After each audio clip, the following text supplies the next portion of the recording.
This is video 7 in a series. To see the first video, please click here or in the description below. Now I praise you, brethren, that you remember me in all things, and keep the traditions, just as I delivered them to you. But I want you to know that the head of every man is Christ, the head of woman is man, and the head of Christ is God. Every man praying or prophesying, having his head covered, dishonors his head. But every woman who prays or prophesies with her head uncovered dishonors her head. For that is one and the same as if her head were shaved. For if a woman is not covered, let her also be shorn. But if it is shameful for a woman to be shorn or shaved, let her be covered. For a man indeed ought not to cover his head, since he is the image and glory of God, but woman is the glory of man. For man is not from woman, but woman from man. Nor was man created for the woman, but woman for the man. For this reason, the woman ought to have a symbol of authority on her head because of the angels. Nevertheless, neither is man independent of woman, nor woman independent of man in the Lord.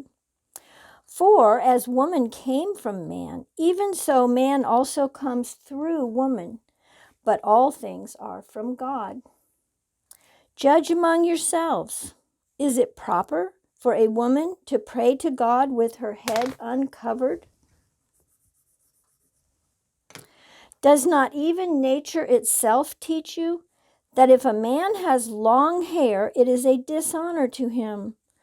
But if a woman has long hair, it is a glory to her, for her hair is given to her for a covering. But if anyone seems to be contentious, we have no such custom, nor do the churches of God. So after saying all this,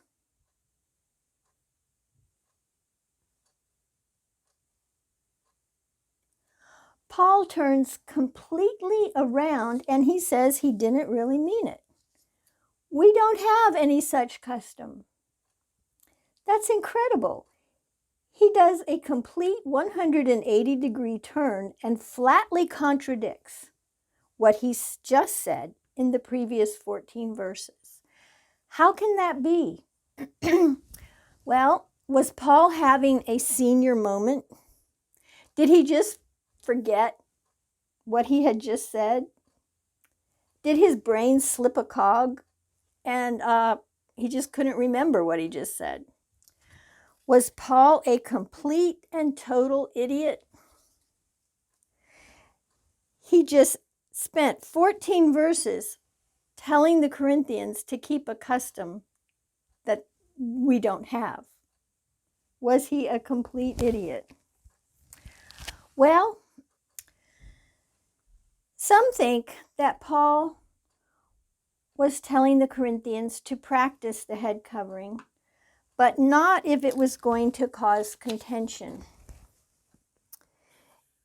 If it was going to cause contention, then it just wasn't worth it. It wasn't that important, and they should just forget about it.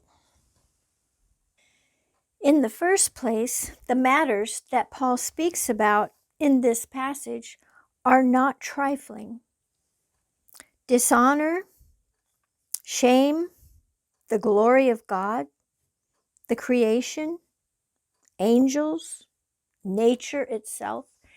These are not trifling, unimportant, insignificant matters. In the second place, this just doesn't sound like Paul. In Galatians 2, Paul said that he did not yield submission even for an hour to false brethren, and that when Peter and the rest of the Jews got caught up in hypocrisy, Paul withstood Peter to his face, and he rebuked Peter before them all. Paul was not afraid of confrontation. He was not a milquetoast. Actually, when we look at the passage closely, we see that Paul was actually talking about two different practices. He was talking about the practice of a woman not covering her head, and he was talking about the practice of a woman covering her head. And he mentions each one the same amount of times. So, which one was he referring to when he said we have no such custom? Was he referring to the custom of a woman covering her head? Was he saying we don't have any such custom as a woman covering her head? Or was he referring to the custom of a woman uncovering her head and saying we have no such custom of a woman uncovering her head? Well, if he's referring to the custom of a woman uncovering her head and saying we don't have any such custom as a woman uncovering her head, then he is harmonizing with everything he said in the previous 14 verses. He agrees with himself. But if he's saying we have no such custom of a woman covering her head, then he's done a complete 180-degree flip, and he is contradicting himself. Paul was not an idiot, and he was not having a senior moment.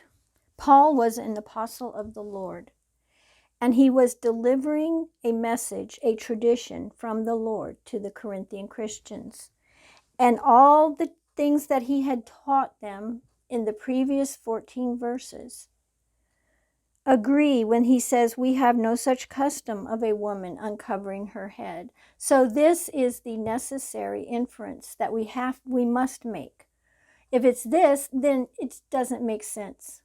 He's saying, judge among yourselves. Is it proper for a woman to pray to God with her head uncovered? That's a rhetorical question. He's expecting and demanding them to say, no, it's not proper. But if anyone is going to be contentious and say, yes, it is too proper, it's proper for a woman to uncover her head when she prays. We have no such custom of a woman praying to God with her head uncovered, nor do the churches of God. Next video, Anatomy of a Symbol.